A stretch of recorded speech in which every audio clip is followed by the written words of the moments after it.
Salam alaikum Zulflaoun, bonsoir. Cette semaine, l'actualité algérienne a été marquée par le lancement de la campagne électorale pour les législatives du 2 juillet, mais aussi par les débats suscités autour des nombreuses candidatures rejetées et des conditions dans lesquelles se déroule cette échéance politique.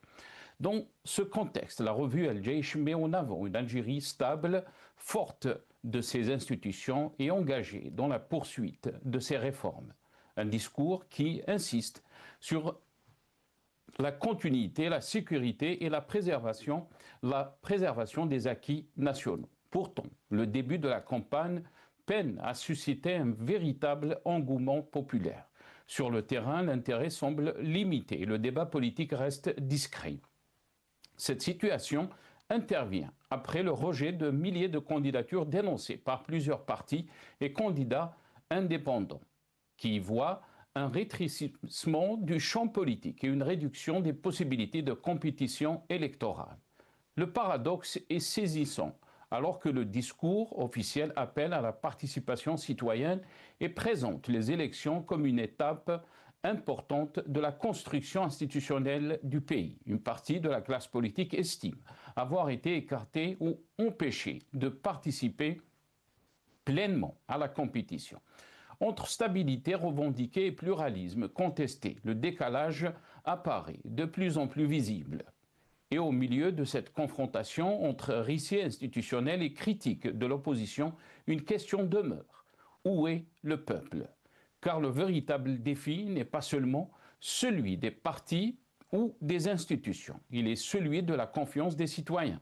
Beaucoup d'Algériens semblent aujourd'hui davantage préoccupés par leur quotidien, leur pouvoir d'achat, l'emploi, le logement ou l'avenir de leurs enfants, que par une campagne électorale dont ils peinent à percevoir les conséquences concrètes. Au fond, la question essentielle est celle des perspectives du pays. Peut-on construire une stabilité durable sans une vie politique plus ouverte et plus compétitive? Comment réconcilier le sentiment d'éloignement entre la société et la sphère politique persiste? Et quelle réponse apporter aux attentes d'une jeunesse qui aspire à davantage d'opportunités, de participation et de visibilité sur son avenir? Au-delà des élections, c'est donc la capacité du système politique à renouer avec la confiance populaire qui interroge. Car si la stabilité est un acquis précieux, elle ne peut constituer à elle seule un projet mobilisateur. Le véritable enjeu est peut-être là, transformer la stabilité en espoir et redonner aux citoyens le sentiment qu'ils sont les acteurs et non les simples spectateurs de l'avenir de leur pays. Nous en débattrons avec nos invités de toutes ces questions après cette petite intro.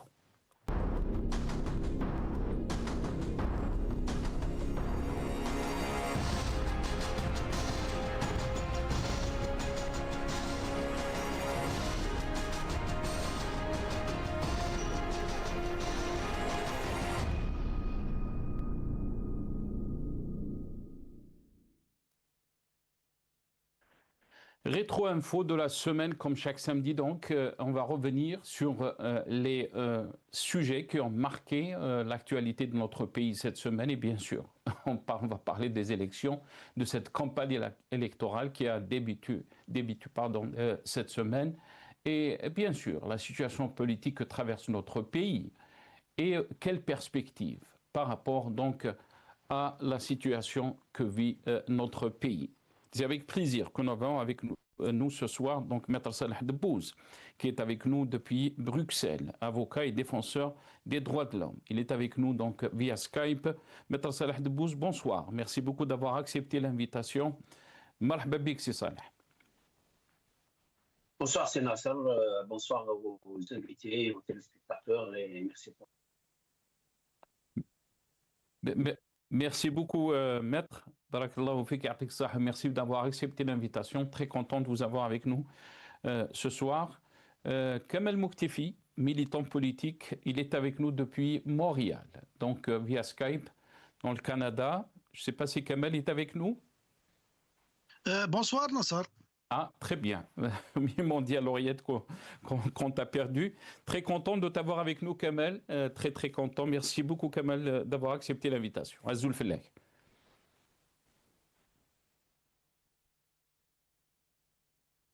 Ah, il y a un petit souci de connexion. On va essayer de régler ça très, très rapidement. On aura dans une deuxième partie de l'émission Rachid Hassani, qui est secrétaire national chargé à la communication au sein du parti du RCD depuis Alger par téléphone. Il sera avec nous donc dans la deuxième partie de cette émission. Avant de donner la parole à nos invités, on va écouter dans ce petit clip qu'on va jouer, donc Soundbite, tous nos amis de la régie, la revue El Jaish, puisque on en a parlé cette semaine, l'édito d'El Jaish qui a parlé d'une situation que peut-être beaucoup d'observateurs contrediront. Bien sûr, et on va vous passer ce petit clip et je reviendrai à mes invités juste après. تعزيز قدراتنا الدفاعية أولوية قصوى، هكذا عنونت مجلة الجيش افتتاحية عددها الأخير التي استهلتها بموضوع الحدث الوطني الهام الذي تستعد له الجزائر والمتمثل في الانتخابات التشريعية المزمع إجراؤها يوم 2 جويلية القادم، والتي تعد محطة هامة في مسار تعزيز دولة القانون والمؤسسات واستكمال المشروع النهضوي للجزائر الجديدة المنتصرة. إن هذه الاستحقاقات، تقول مجلة الجيش، التي يسهر الجيش الوطني الشعبي ومختلف أسكلاك الأمنية على تأمينها وضمان سيرها لتمكين المواطنين من ممارسة حقهم الدستوري وواجبهم الوطني في جو من الطمأنينة والسكينة، تأتي في ظل تحولات جوهرية وإنجازات ومكاسب ثمينة تشهدها البلاد على مختلف الأصعدة الاقتصادية والسياسية والدبلوماسية والاجتماعية، وهي تحولات تعكس بحقنا الجهود المضنية المبذولة للمضي ببلادنا قدما على درب الرقي والنماء، حيث ذكرت مجلة الجيش أن الجزائر تخوض غمار مرحلة عمادها التعامل مع مختلف الرهانات بنفس جديد والتطلع إلى رفع التحديات بكامل الثقة في قدراتنا ومقدراتنا الوطنية المنبعثة من خالص أمال المواطن. Voilà, donc l'édito de la revue Al Jaish, Kamel Moktefi est de retour. Très content de t'avoir avec nous, Kamel. Merci beaucoup d'avoir accepté l'invitation. Azoul Filaxi Kamel. Merci Nasser, bonsoir, bonsoir à tout le monde, bonsoir à Maître Dabouz, bonsoir à l'équipe de Maghrébia. Merci pour l'invitation. Merci Kamel, merci beaucoup d'avoir accepté l'invitation. Maître Salah Dabouz, je vais commencer cette émission avec vous, bien sûr. On en a traité cette semaine de l'édito Al Jaish qui est revenu donc sur ces élections législatives prévues le 2 juillet. Et là, je vais lire un petit passage.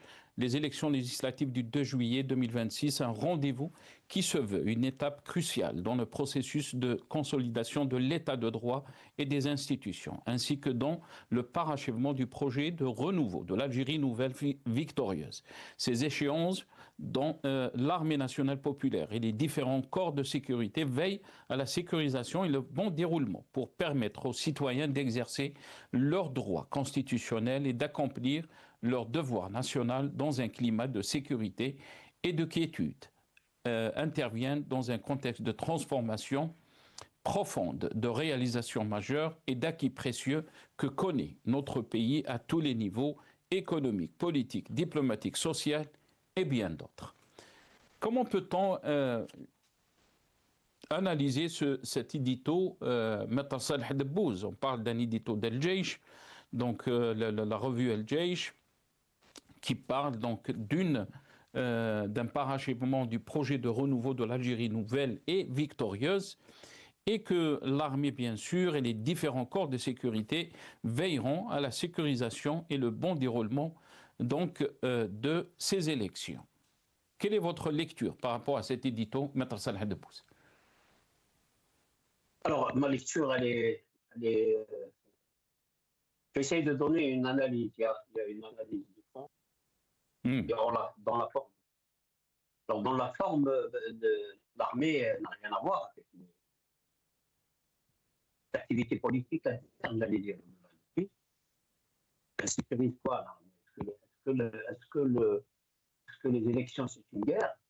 Est-ce qu'il y a une force étrangère, une armée étrangère qui va saboter les élections pour que ça soit l'armée qui s'occupe de sécuriser? Elle est où la police? Où les services de police et de gendarmerie à la limite pour les zones rurales? Ça veut dire quoi que l'armée sécurise les élections? Ça veut dire qu'on est dans un pays qui n'est pas stable jusqu'à faire appel à une institution comme l'armée pour stabiliser l'opération qui pourrait être la plus allez dire, routinière. Il y a des élections partout à travers le monde. Ce n'est pas les armées qui organisent les armées, défendent la sécurité d'un danger extérieur. Maître Salah Debbouz, je m'excuse de vous interrompre, Maître Salah Debbouz. On va juste essayer de régler la connexion parce qu'il y a des petites coupures, on n'arrive pas trop à saisir ce que vous êtes en train de dire. On va essayer de régler ça avec nos amis de la régie. Je vais poser la même question à Kamal Mouhtefi. Qu'est-ce que vous en pensez, Kamal Mouhtefi? On a compris par l'intervention de Maître Salah Debbouz que l'armée n'a rien à voir à commenter surtout ce qui se passe dans le champ politique et surtout parler aussi de sécuriser ces élections. Maître Salah Debbouz, je pense, ce que j'ai compris, c'est que est-ce que l'Algérie est en guerre? Est-ce que l'Algérie est visée par des problèmes de sécurité? La question, bien sûr, est posée. Qu'est-ce que vous en pensez de cet édito, Kamal Mouhtefi? Nous avons depuis longtemps attaqué, mis en cause des généraux qui géraient dans l'ombre les cercles du pouvoir en Algérie. Mais au lendemain du boycott du 22 février 2019, ce n'est plus le cas. Ce n'est plus une affaire d'une poignée de généraux, mais c'est devenu une affaire d'une institution de la République. Ça veut dire quoi? L'institution de la République, qui est l'armée nationale populaire, a décidé de dire on ne peut pas laisser le peuple décider de l'avenir du pays. Ils ont leurs propres experts, ils ont leurs propres analystes, ils font leurs propres projections en fonction de la situation géopolitique dans la région, en fonction des menaces qui guettent la nation et ceci, cela. Ils se disent que la démocratie va plonger le pays dans l'anarchie. C'est leurs propres analyses. Ils se basent sur le fait que le peuple algérien, avec toutes ses composantes, il y a des gens qui sont moins instruits jusqu'au plus haut gradé dans l'instruction. Et nous avons des professeurs, nous avons des avocats, nous avons des juristes, nous avons des ingénieurs, nous avons des paysans, nous avons des artisans. C'est ça qui constitue la nation algérienne, le peuple algérien. Et tout ce beau monde-là, le pouvoir, l'armée, a décidé de considérer ces gens-là des matures politiquement et ils ne peuvent pas décider comment organiser la nation. Est-ce qu'ils ont raison? C'est à nous de leur démontrer le contraire. Nous avons le besoin de leur démontrer le contraire. Parce qu'à l'intérieur d'une institution militaire, il y a des gens qui peuvent se dire OK, laissons le peuple s'organiser, laissons le peuple démontrer sa maturité et construisons cette démocratie.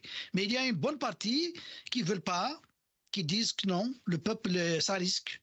Si on laisse le peuple décider, il va nous retourner vers les années 90, ils vont nous ramener des islamistes radicaux, ils vont nous ramener des extrémistes au pouvoir, la démocratie est un risque pour la nation et tout ça. Nous avons vécu l'expérience, on ne doit pas la refaire. Voilà dans quelle ambiance ils vivent. C'est pour ça. C'est pour ça, ce que vous êtes en train de dire. Je termine juste. Non, c'est important ce que vous êtes en train de dire. Je vais vous rendre la parole parce que j'aimerais avoir votre avis aussi, puisque vous êtes en train de dire, c'est comme ça qu'ils perçoivent. Donc, on va dire le système politique et la façon de gouverner le pays. Et cette semaine, bien sûr, il y a eu les déclarations de Abdelaziz Ziyari, donc qui est l'ancien le président de l'APN, de l'Assemblée populaire nationale, lui qui a dit ceci, Kamal Muktifi. On va l'écouter. قبل قليل كنت تقول أنه الجيش يعني لازم يكون عنده رأي في السياسة مثله مثل المدني. كيفاش يقدر يكون للجيش رأي في اختيار الرئيس؟ فيما يخص ترشيح أي واحد يكون يعطي رأي الجيش ماهوش ريفيرندوم نتاع الجيش عنده هيكل وعنده مسؤولين وغيره رايهم يكون واجد من هذه ما عمرني خطي قال هذا أمر قابله لا راي بداته تفكير نتاعي من البداية باللي هذا الدور. Voilà. Je reviens à vous, Kamal Muktifi. Qu'est-ce que vous en pensez de ces déclarations? C'est ce que je viens de dire. C'est-à-dire qu'il faut arrêter maintenant. Il faut arrêter maintenant de dire qu'il y a juste une poignée, c'est la gente qui gouverne, il y a une poignée de... Non. C'est toute l'institution militaire qui a décidé que on ne s'attaque pas à l'institution militaire. On est en train de leur envoyer un message, de leur dire vous n'êtes pas plus intelligent que nous, vous n'êtes pas plus nationaliste que nous, vous n'êtes pas plus patriotique que nous, vous n'êtes pas plus responsable que nous, même si vous avez des clashs, vous avez des bombes entre vos mains, vous avez des chars et tout ça. Je vous assure que le plus haut gradé de l'état-major, il n'est pas plus conscient que moi. Je parlerai de moi en tant que personne. Donc, je n'ai pas d'aspiration politique pour occuper des postes quand je parle de moi. Donc, je me sous-estime pas devant un haut grade des militaires ou un officier des services ou قاريين كاع ولا تاع 9 شهور كاع. Donc, on est des êtres humains, on a fait des études, on a une conscience, on est nationaliste, on est patriotique, on est tout. Alors que moi, je refuse que quelqu'un qui porte une casquette et va me dire non, toi, tu es mineur, moi, c'est à moi de décider comment je vais gérer tes affaires. Non, ça se passe pas comme ça, s'il vous plaît. Réveillez-vous. Nous ne sommes pas dans l'ère de césarisme, dans l'ère de feudalisme. Nous sommes en 2026. Le peuple, s'il manque de maturité, laissez l'école former des citoyens. Si vous pensez que le peuple manque de maturité, laissez les médias compléter l'éducation du peuple. Parce qu'à travers les médias, on peut éduquer les peuples. En laissant le débat libre, il y aura des professeurs, il y aura des experts qui vont intervenir et le peuple, il apprend. Il apprend. Tout ce que l'école nous a empêché de l'apprendre. Je parle de ma génération. Tout ce que l'école nous a empêché de l'apprendre, on l'a appris à travers la presse. On l'a appris à travers les débats auxquels on a assisté. Donc, le débat riche, responsable, était un complément à l'école, il forme la société. Mais quand vous fermez tout, vous fermez les médias, vous fermez l'école, vous donnez l'école à l'obscurantisme, vous refusez de former des citoyens responsables avec un bagage solide, c'est normal. C'est normal que vous allez dire que la société n'est pas responsable, mais c'est juste votre perception. Donc c'est pour ça, pour ne pas trop monopoliser la discussion, la revue de Jaish, elle vient dans ce sens pour confirmer que la prochaine législature, l'APN qui va être élue, ça sera une APN, soi-disant élue entre guillemets, ça sera une APN qu'ils vont choisir, qu'ils ont déjà choisi. Ils ont dit, il a dit le Shingriha, le vice-ministre de la Défense, je ne parlerai pas du haut commandement de l'armée. J'attaque, c'est une attaque. J'attaque l'homme politique. Il est homme politique, il est vice-ministre de la Défense. J'attaque l'homme politique. Vous n'avez pas le droit de choisir. Vous n'avez pas le droit de nous dire qui doit nous représenter au Parlement. Vous n'avez pas le droit de dire que ce Parlement va servir à construire l'Algérie nouvelle. Parce que l'Algérie nouvelle n'est pas le programme ni la vision du peuple. C'est la vision du système, du régime. C'est la vision de Tebboune. Donc Tebboune, c'est un candidat. C'est un homme politique. Vous avez fait le choix fois de soutenir un homme politique. Donc, ils ont décidé. Chingriha, c'est une institution militaire. Et ils ont décidé de dire que non, le député, c'est à nous de dire qui va être député, qui va légiférer, et encore plus que ça. Quelle loi sur laquelle il va voter? Ce député-là n'a même pas la liberté d'initiative pour proposer un projet de loi. Non, non. C'est eux qui vont lui dire voilà le texte, et lève ta main, et tu dois lever ta main. Tu dois lever ta main. Sinon, tu vas recevoir la nuit des agents des services qui vont te dire quoi faire, qui vont te menacer sur ta famille. Voilà, nous sommes dans ce... Arrêtons de fuir. Moi, je n'ai rien à cacher. L'institution militaire, elle doit prendre ses responsabilités. Elle doit prendre ses responsabilités, vous êtes en train de dire Kamel Moktefi. Maître Salah Debbouz, je reviens à vous, désolé pour le petit souci. Maître Salah Debbouz, qu'est-ce que vous en pensez? On a bien sûr écouté l'analyse de Kamel Moktefi, mais avant de vous donner la parole, on va écouter les déclarations du chef d'état-major Saïd Chingriha. On l'écoute. بلادنا في الأسابيع القليلة القادمة استحقاقا انتخابيا هاما المتمثل في الانتخابات التشريعية وهو حدث وطني بالغ الحيوية بالنسبة لوطننا وشعبنا حيث يشكل استكمالا لمسار إعادة الهندسة السياسية للدولة انطلاقا من عملية تعديل الدستور للفاتح من نوفمبر 2020 مرورا بكل المسارات المساهمة في تعزيز الصرح الديمقراطي والمؤسسات للجزائر الجديدة والمنتصرة. Voilà, donc les déclarations de Saïd Chingriha, le chef d'état-major. Maître Salah Debbouz, le fait pour une revue militaire de traiter des élections est-il une extension naturelle du concept de sécurité? Il y a eu toujours cette approche sécuritaire et l'armée avait toujours un mot à dire quand il s'agit de la politique. Est-ce que vous pensez que c'est une extension naturelle ou un glissement institutionnel? Bon, moi, je reprends mon analyse, c'est que dans ces élections, le rôle de l'armée, moi, je vais faire une petite analyse dans la forme et dans le fond. Alors, dans la forme, une armée ne peut pas s'occuper de l'action politique d'un pays. Une armée, c'est une institution qui est là pour défendre les frontières, un danger extérieur, mais pas s'occuper de l'organisation des élections. Alors, et puis en plus, l'armée algérienne a maintenant une revue qui représente carrément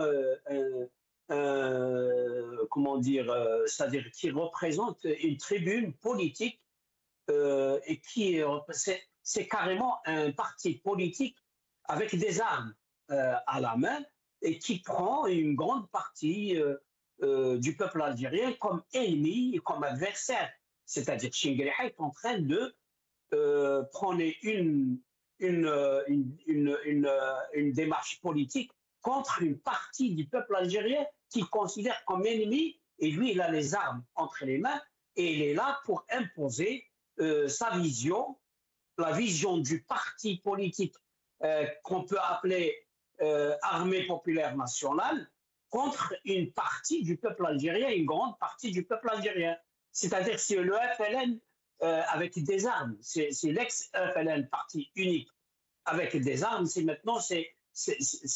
exactement la chose. Maintenant, si on va au texte que vous avez présenté au début, bah, vous allez remarquer tout de suite que c'est la langue de bois. C'est vraiment, maintenant, l'armée, c'est le FLN avant 89, et la revue de Djish, c'est la PS, c'est le Moujahid. Donc, Chingriha, c'est Boumediene. Le reste, c'est un décor. Et donc là, je pense que nous sommes en train de vivre une continuité dans la forme politique, dans la forme, l'organisation politique de l'État, ce qu'appelait Chinkiria l'engineering de la scène politique. Je ne sais pas comment il a ramené l'engineering politique, je ne sais pas où l'a trouvé. Il a fait un effort pour parler de quelque chose qui a l'air de bien et qui ne contient pas le mot démocratie et liberté. Engineering du champ politique de l'Algérie. C'est extraordinaire. C'est-à-dire qu'il a fait un effort pour ne pas prononcer la démocratie et la liberté dans ce contexte. Et puis, on voit très bien que quand il fait référence à l'amendement constitutionnel de 2020, mais pas un mot sur ce qu'ils ont appelé, Tebboune a appelé après avec son équipe, l'amendement, comment il appelait ça, technique ou je ne sais pas comment ils ont appelé ça, et ben, pas une référence de Chinkiria. Ça consolide notre pensée qu'il y a un désaccord sur ce plan. Tebboune et son équipe ont essayé de renforcer les pouvoirs du président en supprimant carrément certaines fonctions, y compris du Conseil supérieur de la magistrature, par exemple, et d'autres, et qui Chinkiria et l'armée n'étaient pas d'accord d'abord.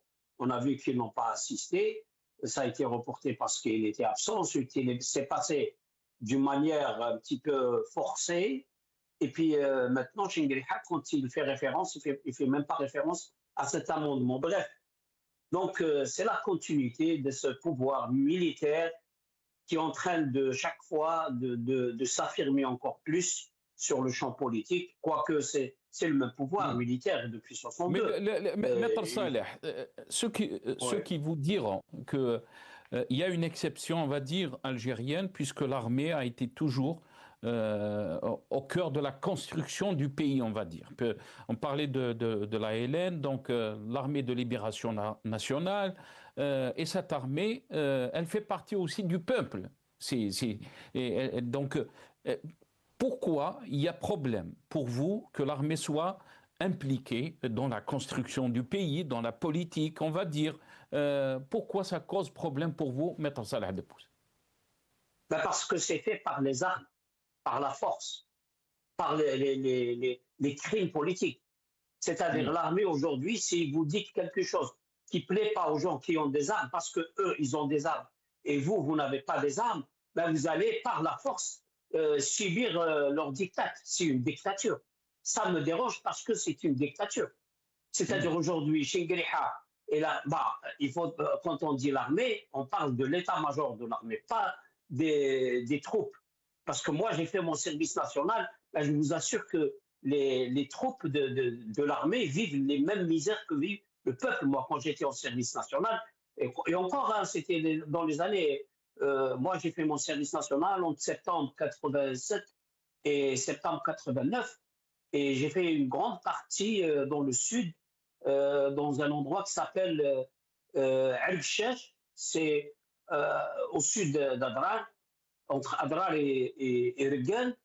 Mais là, on a vécu la misère que vivent les populations, que ce soit du sud ou du nord. Ce n'est pas une question de porter une tenue ou pas porter une tenue, c'est une question de détenue, de détention, d'armes et de postes qui permettent aux gens qui ont ces moyens d'imposer leur façon de voir dans un domaine qu'ils ne doivent pas contrôler. Ce n'est pas à l'armée de contrôler l'activité politique de l'Algérie, ce n'est pas à l'armée d'imposer des choix politiques aux institutions de l'État et au peuple algérien. C'est pas l'armée. C'est pas parce qu'ils l'ont appelée armée populaire nationale que c'est une armée du peuple. Ce n'est pas une armée du peuple, c'est une armée de généraux qui ont des armes et qui ont la même mise sur les richesses de l'Algérie, son attraque, etc. Ils ont l'exclusivité, il y a une opacité totale sur la gestion des ressources de l'Algérie, où va l'argent, on ne voit pas le résultat du produit de l'Algérie, des richesses vendues par l'Algérie à des forces, aux étrangers par l'intermédiaire de son attraque, nous voyons que du pétrole est pompé, que du gaz est pompé, parfois sur là où, c'est-à-dire le même endroit, par exemple, prenez Hassim Saoud et Hassi R'Mel, vous allez trouver que les gens de Hassim Saoud et de la wilaya de Ouargla, les gens de Hassi R'Mel et la wilaya de Rouat et les wilayas limitrophes, ça va de Jilfa jusqu'à Mnia et passant par Gherdaya, etc. Ce sont des gens qui ne bénéficient pas des revenus de ces richesses-là. Où sont ces revenus? On ne sait pas. C'est-à-dire nous voyons qu'il y a une demande de ces richesses, c'est-à-dire que l'Europe est branchée par deux pipelines et le pétrole est envoyé par bateau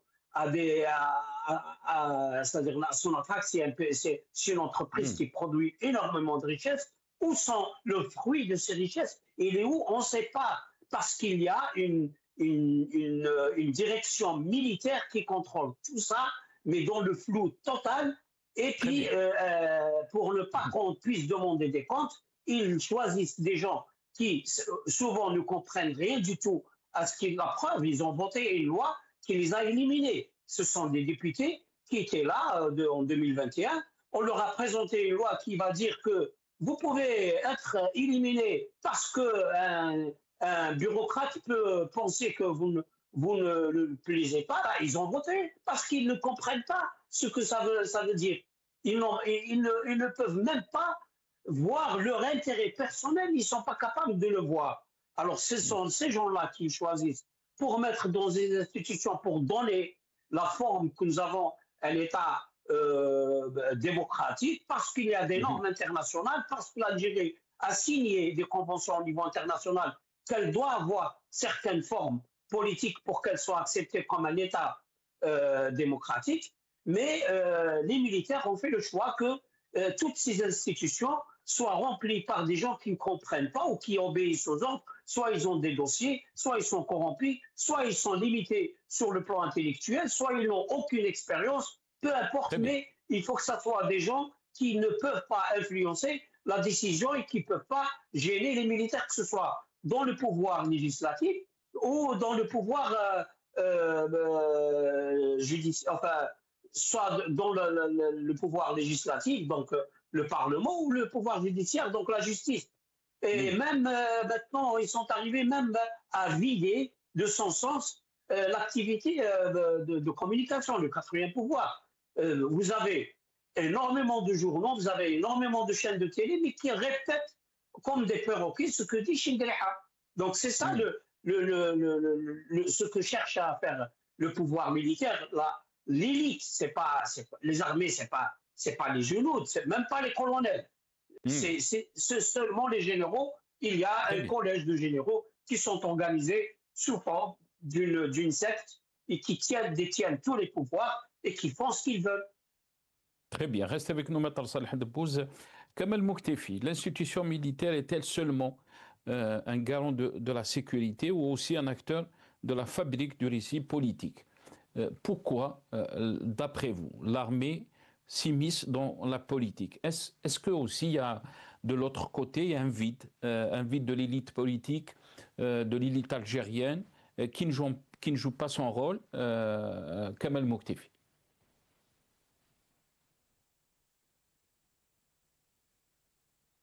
On ne vous entend pas, Kamel, hein? Oui, comme je l'ai déjà dit, au sein de l'armée, selon moi, il y a deux visions. Il y a ceux qui veulent se débarrasser de la politique, qui s'occupaient juste de l'aspect sécuritaire, de leur rôle d'une armée conventionnelle, d'une armée comme dans tous les pays du monde. Il y a ceux qui ont la vision de dire que si nous sommes l'Algérie. Nous sommes l'Algérie. Le peuple, il est là comme sujet. C'est comme nous sommes dans une monarchie absolue. Vous savez, il y a une monarchie absolue vous avez le monarque qui est maintenu par un entourage de militaires et tout ça, et puis il lui souffle à l'oreille, et puis il décide, il gère la société. Le reste du peuple, c'est des sujets. Donc ils sont là à manger, à travailler, à respirer, c'est tout. Mais leur avis n'a pas d'importance. Donc, c'est ça qui pose problème au sein de cette armée. Ceux qui ont la vision d'une armée qui doit s'extraire de la politique, c'est des gens honnêtes. C'est des gens, vous allez les trouver comme c'est des gens qui n'ont rien à voir avec les affaires, c'est des gens qui font leur travail. Voilà, c'est comme l'exemple d'Ali Rdiri, par exemple. Il fait partie de cette catégorie. Il a essayé de faire pencher la balance vers ce côté-là pour avoir une certaine majorité. Et vous êtes témoin de ce qu'il a subi comme emprisonnement et attaques et exactions et tout ça. Et ils l'ont traité même de traître. Il a vendu des affaires à l'étranger et tout ça. Ils peuvent gagner. C'est des magiciens. Ils peuvent fabriquer des dossiers. Il n'y a pas de souci. Et vous avez l'autre clan, l'autre vision, c'est la vision où l'oligarchie militaire, elle a un poids important. Elle a un poids important, elle doit avoir le pouvoir politique entre ses mains pour continuer à fructifier leur richesse et leur vie, leur prospérité. Donc ils pensent à leur prospérité, ils ne pensent pas à la nation. Donc voilà les deux. Maintenant, comment ramener, pencher la balance vers l'autre côté, comme vous le dites, nous avons l'élite, les élites en général, pas juste politiques. Les élites en général en Algérie, elles ont failli jusqu'à maintenant. Elles ont failli. Soit par la peur, soit par la soumission, soit par démission, c'est comme si c'est des îlots. Ils vivent comme ça dans une réalité virtuelle. Ils vivent réellement, physiquement sur le territoire national, mais psychologiquement ils vivent pas sur place. Ils travaillent, ils gagnent de l'argent, mais ils sont en dehors de la société. Kamel, désolé, est-ce que cette faille n'a pas servi, on va dire, d'alibi pour l'armée pour s'immiscer donc dans la politique? Oui, bien sûr que c'est pas juste le seul alibi. Cette faille est l'un des alibis. Nous avons vécu la période des années 90. La période des années 90, nous n'avons pas encore une ouverture politique. C'est-à-dire la décennie noire. La présence de l'islamisme radical jusqu'à maintenant, l'islamisme radical en Algérie qui pose problème aux militaires et à tout le monde aussi, leur vision n'est pas encore modernisée, ils ne sont pas revenus avec un autre visage pour rassurer la société que quand on va arriver au pouvoir, ça ne sera pas, comment dirais-je, l'Afghanistan, ça ne sera pas le discours qui fait peur, il continue, il existe encore. Il existe encore. Quand on écoute certains leaders de la mouvance islamiste actuellement sur la scène, ils font peur à la société, ils font peur à cette catégorie de militaires qui veulent se sortir de la politique et tout ça. Il y a ce discours qui fait peur. Et le reste, l'autre clan de l'armée qui veut rester dans la politique, il se sert de ce discours pour faire peur encore, pour justifier leur présence en politique. C'est pas juste uniquement ça, ce ne sont pas des attaques. Je ne suis pas en train de gratter une plaie qui est nette, mais c'est la réalité. Vous voulez écouter la réalité? Je suis un observateur politique, je suis un animateur de chaîne d'émissions. J'ai écouté pas mal de gens qui sont dans tous les bords politiques. Je vous dis, le discours politique actuellement porté par l'opposition, par l'élite politique, et il n'est pas rassurant. Il n'est pas rassurant vis-à-vis de ce que nous avons vécu. Ce que vous êtes en train de dire, Kamel Mouktifi, est très important et très pertinent aussi, parce que c'est lié par rapport donc à cette volonté de changement. Et quand on voit par exemple ce qui se passe aussi dans d'autres pays, où il y a eu des révolutions populaires, il y a eu aussi échec de construction un État de droit et de liberté. Est-ce que vous pensez aussi ces exemples bloquent, si on va dire, la volonté populaire? Bon, on a vu en 2019, il y avait eu une volonté populaire pour qu'il y ait un changement pacifique du système politique en Algérie. On sait ce qui s'est passé après. Mais est-ce que vous pensez que tous ces atouts, ou on va pas dire ces atouts, ce qu'on est en train de voir dans le monde, ces changements brusques et brutaux, font en sorte que l'armée se dit on ne peut pas laisser le champ politique sans avoir un mot à dire, on va dire. Qu'est-ce que vous pensez, Kamal Mouktif? Oui, certainement qu'ils ont leur mot à dire dans un cadre de discussion d'un contrat social. Quand on dit arriver à ce contrat social, il est obligatoirement pour nous de passer par une phase de transition, d'aller vers une conférence nationale, une rencontre nationale, appelez-la comme vous voulez. Quand on va mettre les garde-fous autour de cette Algérie-là que nous voulons, qu'elle soit forte, construite selon la vision portée par les jeunes dans le Hirak, l'armée, elle aura son mot à dire, elle aura son rôle à jouer pour sécuriser ce consensus, ce contrat social, elle aura son mot à dire. Mais une fois que la transition est mise en place, elle doit opérer son retrait de manière progressivement accélérée. C'est vrai, il faut qu'elle se retire. Il faut qu'elle se retire de la politique. Mais dans les conditions actuelles, soyons réalistes. Le problème de l'Algérie, si demain il y a une instabilité sur la scène politique, ça ne va pas se régler uniquement à l'interne. Il y a beaucoup de forces externes qui vont profiter de cette situation. Et cette situation de fermeture que maintient l'armée algérienne sur la scène politique et médiatique, elle n'arrange pas les choses. Elle pense qu'il est en train de sécuriser, mais elle est en train juste de laisser la cocotte prendre encore plus de pression, mais le jour où elle va s'exploser, quelle que soit la force de cette armée, elle ne sera pas en mesure de stabiliser la situation. Ce ne sont pas des menaces, ce ne sont pas des discours alarmistes. C'est la réalité, c'est l'expérience, comme tu dis, Nassar, les expériences qu'on a vues dans le monde. C'est à ça que le Népal, on vient de voir des exemples, hein, le Népal et tout ça. Donc c'est à cela que ça va mener. Si nous voulons construire une nation stable avec ses institutions qui vont respecter la Constitution, qui sera l'émanation du peuple uniquement, ce contrat social,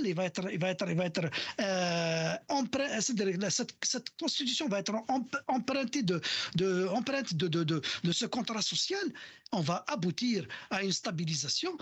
L'Algérie ne sera ni influencée ni par Ankara, ni par les Émirats, ni par les États-Unis, ni par la France. Elle sera sécurisée par ses enfants et l'armée fait partie de ses enfants. Mais il faut l'armée, sa mission doit s'inscrire dans un agenda de retrait de la politique de manière progressive et rapide. Parce que on ne peut pas gérer la situation politique telle qu'elle est maintenant avec des appels téléphoniques des simples agents des services de sécurité de la DGSI pour influencer les services, pour influencer les juges, influencer les procureurs, influencer... C'est un secret de polichinelle de dire que la justice algérienne, elle fonctionne sous le coup du téléphone. Donc, la réalité, elle est là. Vous voulez construire un pays? C'est ça la voie. Le reste, c'est de la magouille. Le reste, c'est de la manipulation politicienne. Voilà. Très bien. Restez avec nous, Kamal. Maître Salah Debbouz, bien sûr, on va revenir un peu sur les déclarations qui ont été faites par le chef de l'État, Majid Tebboune, et qui avait bien sûr parlé de cette question de l'armée, donc comme quoi l'armée n'est pas dans le champ politique. Et on va l'écouter dans ce passage, et je reviens à vous juste après. ومع الأسف فيه بعض من ولاد بلادي يعني مثقفين وهذا منين تهضر هذا الكلام يقول لك لو سيندروم دو لا كومبلوتيت. البلاد هذه لازم تتحطم بصفه ولا اخرى، فركتها من الداخل. جربوا معنا كل شيء، بغاو يفركتوا الجيش، طالقينهم يسبوا في الجيش ويسب كذا وماذا. وين شفت انت حكم عسكري عندنا هنايا؟ وين؟ شعارات يعني.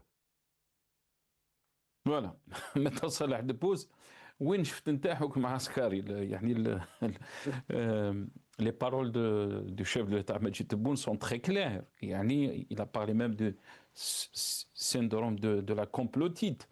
Il y a cette peur des responsables militaires, comme quoi on veut déstabiliser l'Algérie et que l'armée doit être forte pour sauvegarder la sécurité de l'Algérie. واش رايك في الكلام اللي سمعته مطر صالح دبوز؟ D'abord, c'est clair, la stratégie, elle est très ancienne. Pour ne pas que les gens s'occupent de leurs problèmes quotidiens, il faudrait leur inventer quelque chose qui est encore plus grave. Attention, il y a un danger extérieur et on veut toucher à la société, on veut démanteler la société et on veut démanteler l'armée. Ça, c'est pour dire aux Algériens, ne cherchez pas l'eau de tous les jours, ne cherchez pas la pomme de terre que vous n'arrivez pas à trouver. Ne cherchez pas de logement que vous n'arrivez pas à trouver. Ne cherchez pas les soins que vous n'arrivez toujours pas à trouver. Ne cherchez pas la qualité de l'enseignement que vous n'arrivez pas à trouver parce qu'il y a un danger plus grand et imminent. Il y a des gens qui sont là, prêts à venir en Algérie pour nous détruire. Et nous, on fait beaucoup d'efforts pour les empêcher et eux, ils veulent entrer. Et donc, oubliez tous vos soucis, tous vos problèmes de tous les jours. Acceptez de vivre dans la misère parce qu'il y a un danger imminent. Nous essayons de le contenir. C'est ça le discours de Tebboune et c'est ça le discours de Chingriha. Et puis après, de demander aux gens de nier une réalité. Oui, l'armée يحكم. ما كانش شنقريحه, il n'y a pas de discours, il n'y a pas de juge, il n'y a pas il n'y a rien, ça, sur ce que nous voyons, mais c'est Tebboune qui détient toute la vérité et qui sait tout. Et il y a donc ça, c'est la démarche classique pour détourner l'attention des Algériens vers alors, nous avons maintenant des gens qui viennent faire des confidences pour dire que, bah oui, on a fraudé dans les élections, c'est un ex-responsable qui a donné cette information. Nous avons fraudé dans les élections de 95, je crois, où alors on a enlevé des sièges à Hamas pour les donner au RND, et je regrette. Et puis après, il dit, vous savez, en 90, il aurait fallu frauder pour empêcher le fils d'accéder au pouvoir. Donc la fraude, c'est un moyen qui est entre les mains des autorités qui dirigent le pays. Et eux, ils font, c'est-à-dire ils décident, ça, là, c'est utile, et ça, là, c'est pas utile. Moi, je voudrais juste dire une chose. C'est Kemal, tout à l'heure, il a dit, bon, il y a eu un groupe dans l'armée qui veut que l'armée se retire. Moi, je ne vois pas ce groupe. Si vous me parlez de Rdirir, quand il était militaire, il n'a pas pris de position, il n'a rien fait pour que l'armée se retire. Quand il a été mis à la retraite, il a aspiré à une carrière politique.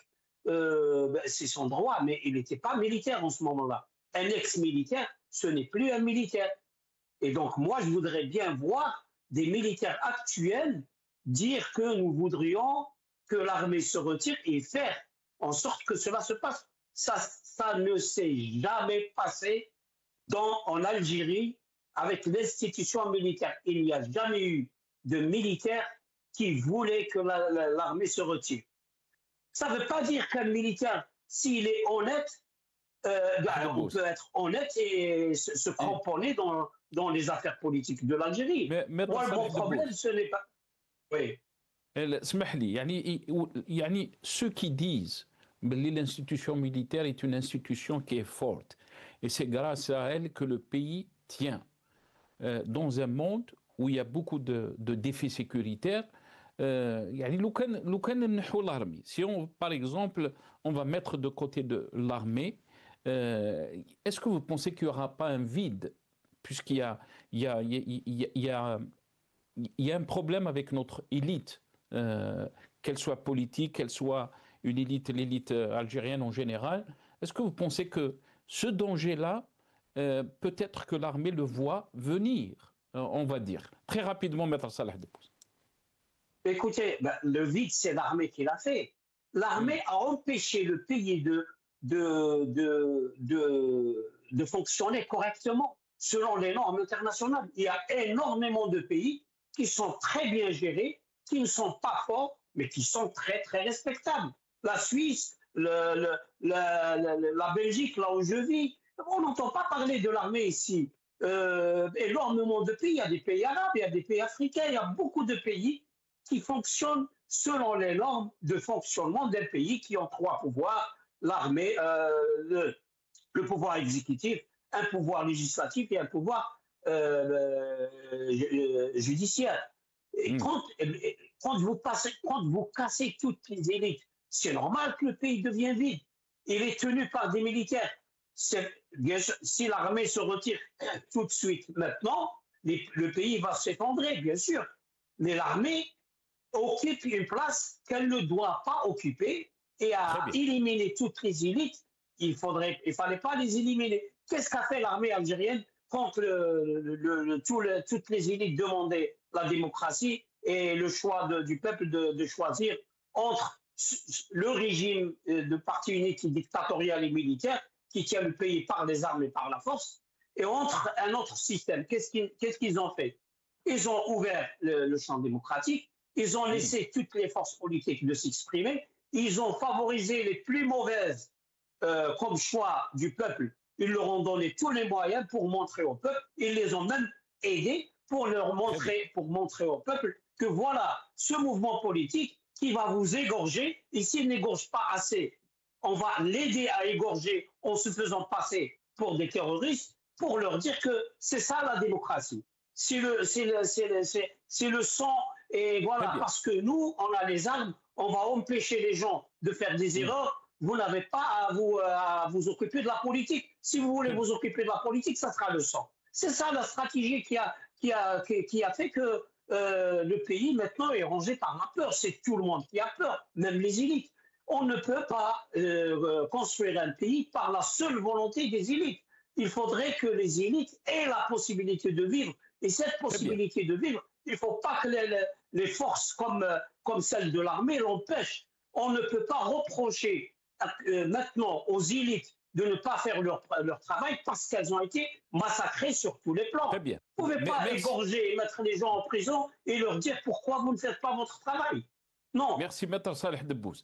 On va prendre une petite pause pour y revenir donc dans la deuxième partie de cette émission. Et bien sûr, on va revenir sur les déclarations de certains chefs de partis politiques concernant donc, puisqu'on va parler de ce début de la campagne électorale, mais aussi une autre question, c'est ce rejet des plus de 3000 candidats, donc candidatures qui ont été rejetées par l'ANI. On va revenir sur ça.